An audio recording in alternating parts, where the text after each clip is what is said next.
the issues that we And let me give you a very simple formula for leadership, because especially a lot of the younger people watching, they're like, how am I a leader? Yeah, I'm not a leader. I don't even know what to have for breakfast this morning, right? Yeah.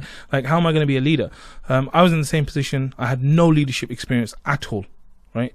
But I want to give you a very simple formula for leadership. And if you do this leadership thing, it will be easy for you to be a leader. The first thing is called REST, R-E-S-T. Okay. Right?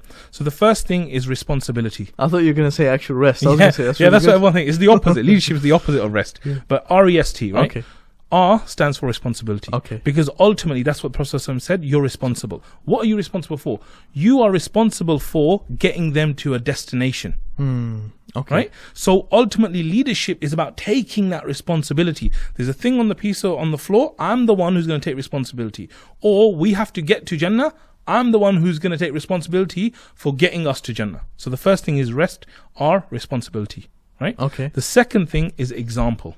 If you're a leader, you have to lead by example. If I tell you and my whole team, guys, make sure you're on time, make sure you're on time, make sure you're on time, and then I come late every time, like, what kind of example does that set? And that's what happens a lot. Yeah, it does happen all the time. And that's why everyone comes late. Yeah. And the impact of that is not the lateness or the example. The impact of that is people lose trust. Why? And respect. Yeah. Why? Because there's no integrity. Your actions and your words don't match, right? So if you're a leader, you have to make sure that you embody the example of the things you expect. Yes. Right? So responsibility and example.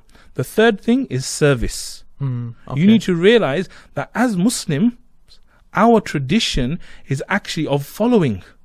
Like, leaders are not only the one that lead the way, they follow the way. Follow the way of who? They follow the way of the Prophet ﷺ. They follow the way of the scholars and the tradition. So we already have the path in front of us. We're not going to be leaders who create a new way to Jannah.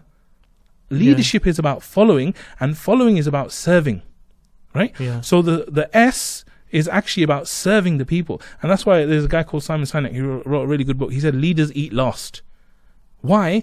Because the leader's not the guy who goes to the front of the buffet line and goes, let me eat quickly and I'm hungry. He's the one who watches his whole staff, make sure every single person in his team has eaten, and then he goes, you know what, now everyone's eaten, I'm going to eat now.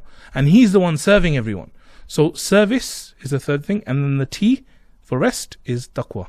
And this embodies you doing leadership like Allah's watching you. So right now, I'm the leader, I'm in charge of everything. Do it like Allah's watching you right now.